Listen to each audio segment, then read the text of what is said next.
for we do not know what the future holds. Truly, we can never know. And we need strength in these times of uncertainty. We need strength and the fortitude to hold on, to see clearly, to reach out in love. May we find guidance within ourselves and beyond ourselves.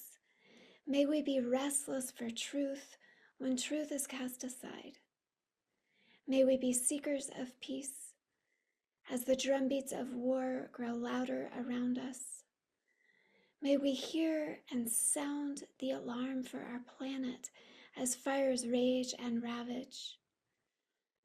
And in all this, may love rule our hearts. May we know the source of love within us and stay grounded in that source as we grieve, as we grapple with the unknown, as we work toward creating a more just, peaceful, and sustainable present and future together. So may it be. Amen.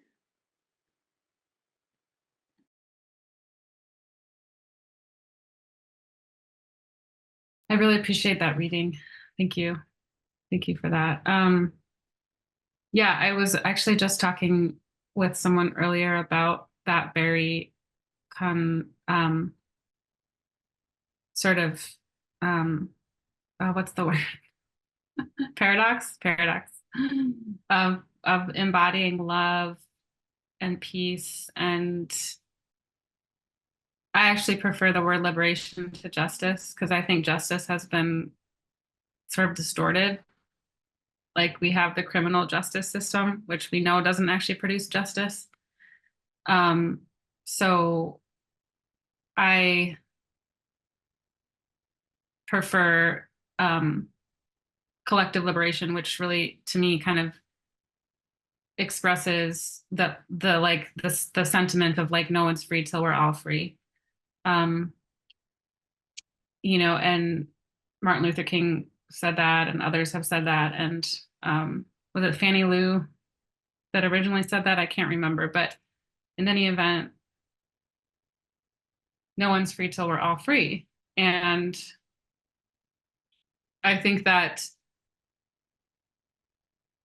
what we're experiencing right now is, late stage capitalism, late stage racial capitalism and colonialism in this country and in many other places. And it looks like the collapse of systems of oppression that were not set up to honor life. They were not set up for everyone. They were set up under the pretense of this false hierarchy of human value. And so that's not sustainable. It's never going to be sustainable. And all empires fall because of that. And what we're seeing is the collapse of those systems of oppression. And so the question that I hear, or the opportunity that I hear in that reading, that really also answers the question of what is justice or what is liberation, is like, how do we embody love, like for real, inside of an experience of collapse and an experience of heightened oppression that is impacting more and more people. Some people have been experiencing it, since the beginning of the quote unquote founding of this country. But I think that because of the trajectory of these unsustainable systems, like the impacts are reaching more and more people. And so there's this opportunity for like, how do we not become the oppressor? And I think that's what I'm learning so much about from the Palestinian people, is that they have this commitment to not become oppressors, to not be oppressed people who become oppressors as their oppressors have become, right? And so how do I love people who are causing harm? How do I love myself when I cause harm? And how do I help hold people accountable? And how do I hold myself accountable to do no harm, or to make repairs when harms are caused?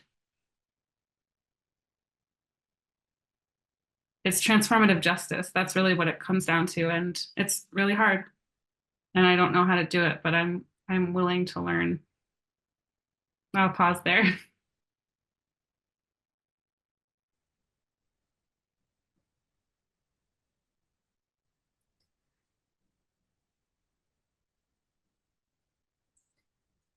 So in Islam, there's so in Islam we read our holy book, which is called the Quran, and God in the Quran uses different words, descriptors, to describe himself, itself, herself. We say himself just out of tradition, but to describe himself. And so we call those like God's qualities or God's names, Allah's names, Allah's qualities. So one of the qualities of Allah is justice, the just. And when an individual starts looking at that,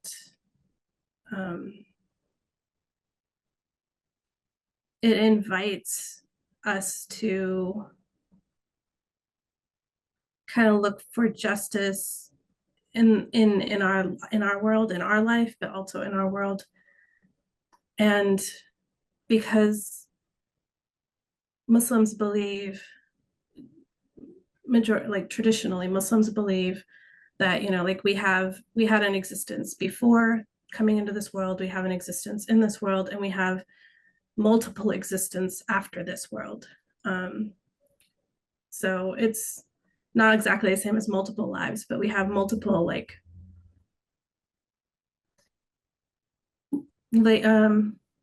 chapters in our existence.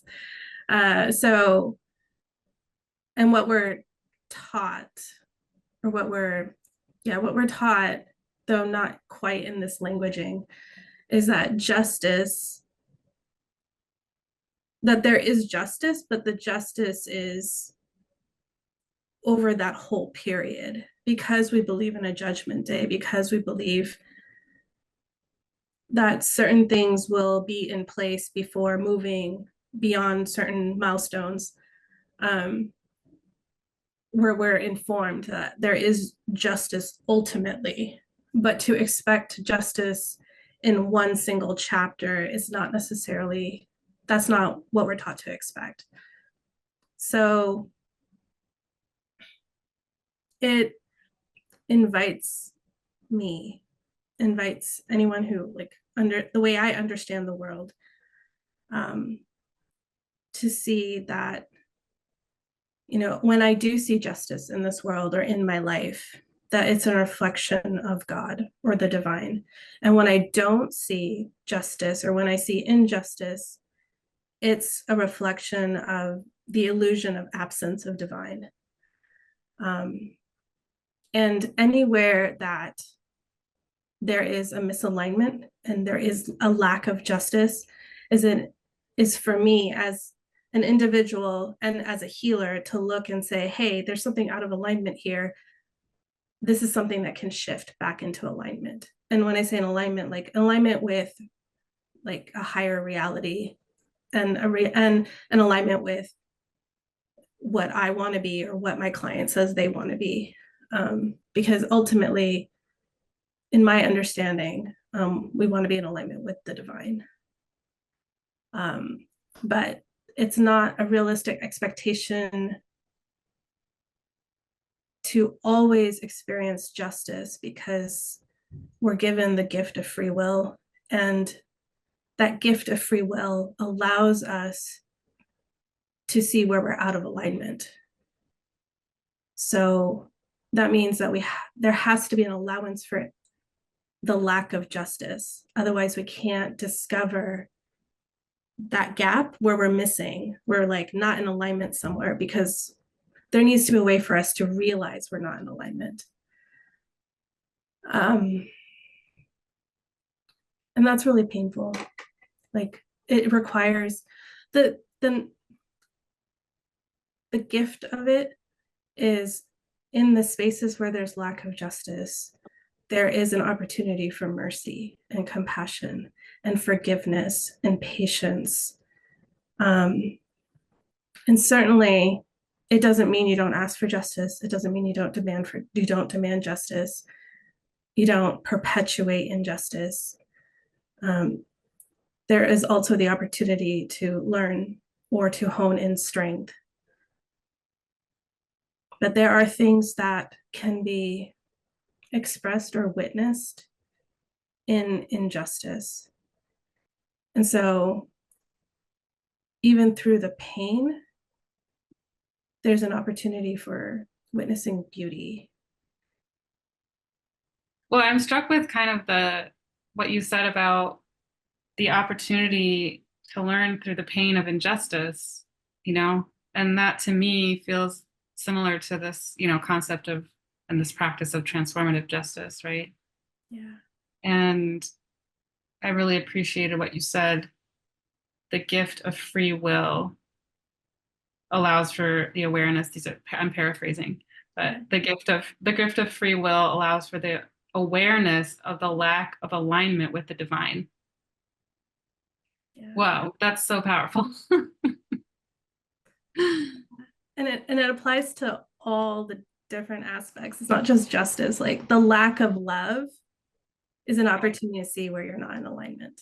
Right. The lack of kindness, or the lack of patience, or the lack of, all of those, like, places are opportunities. It's really incredible when you see it. And it's a consequence of having free will, but it's also like a necessity of free will. The responsibility that we have to be in right relationship, to choose love, right? Yeah.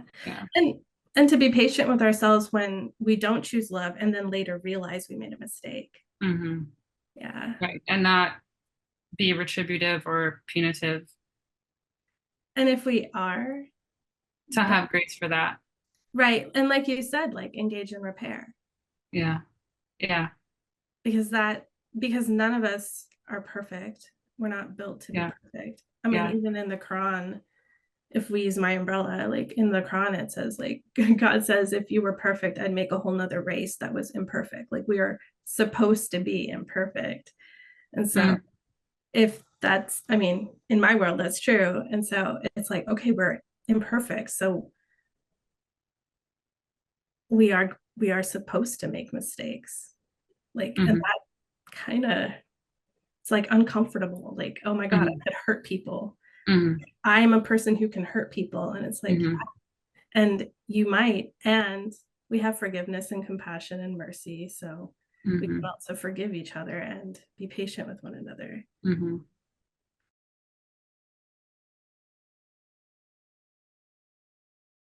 How do we collectively heal shame?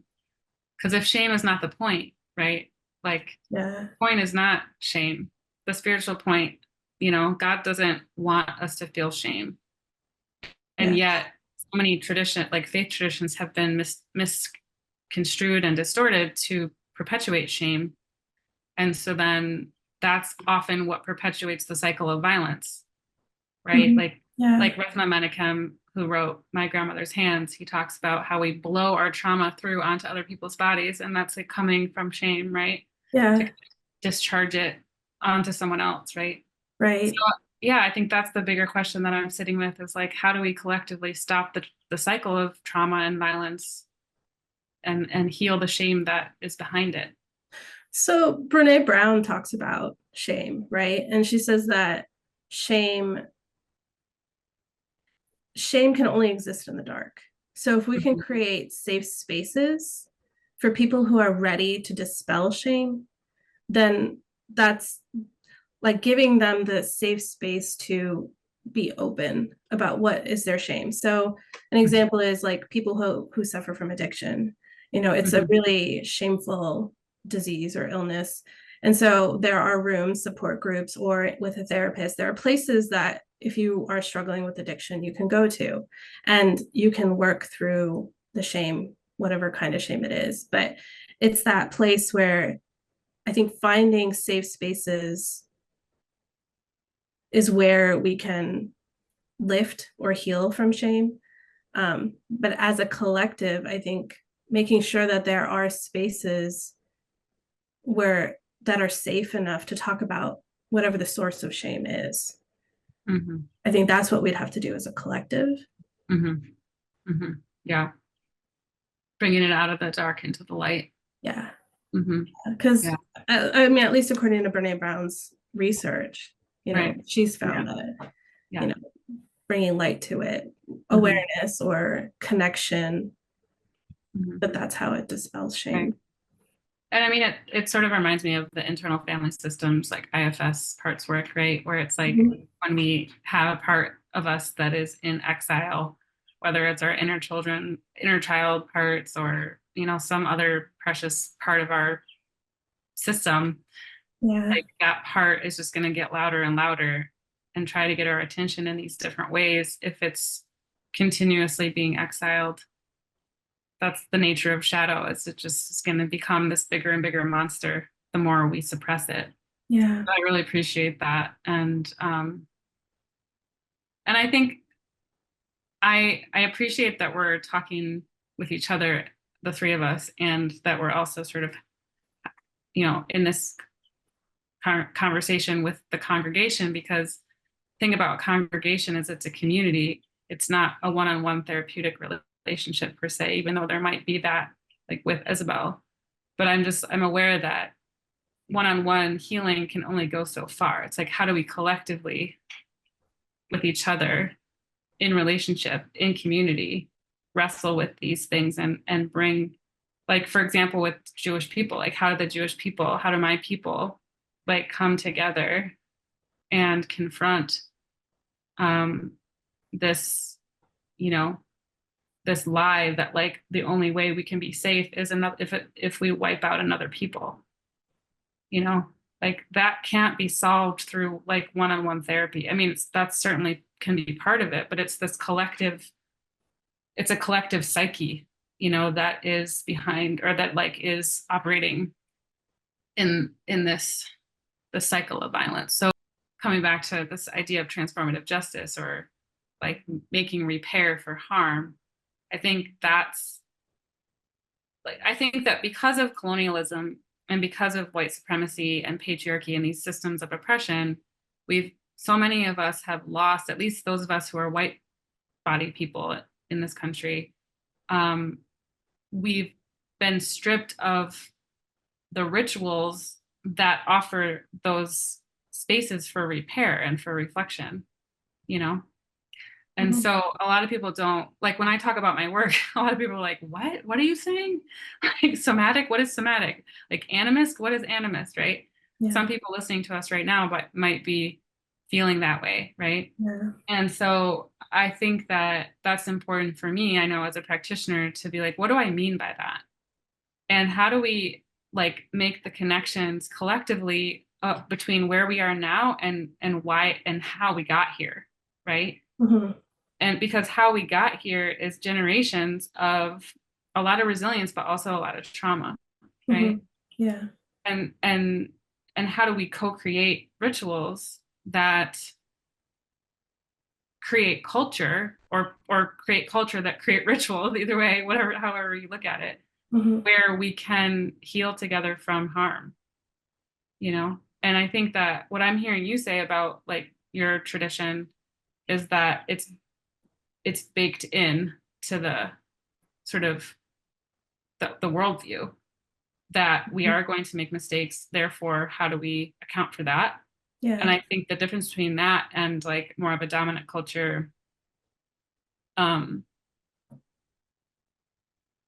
like dynamic, is that whether it's, certain aspects of Christianity or Judaism, but there's so much avoidance, like the shadow, or like, imperfection is suppressed or avoided. And therefore we're not supposed to talk about it.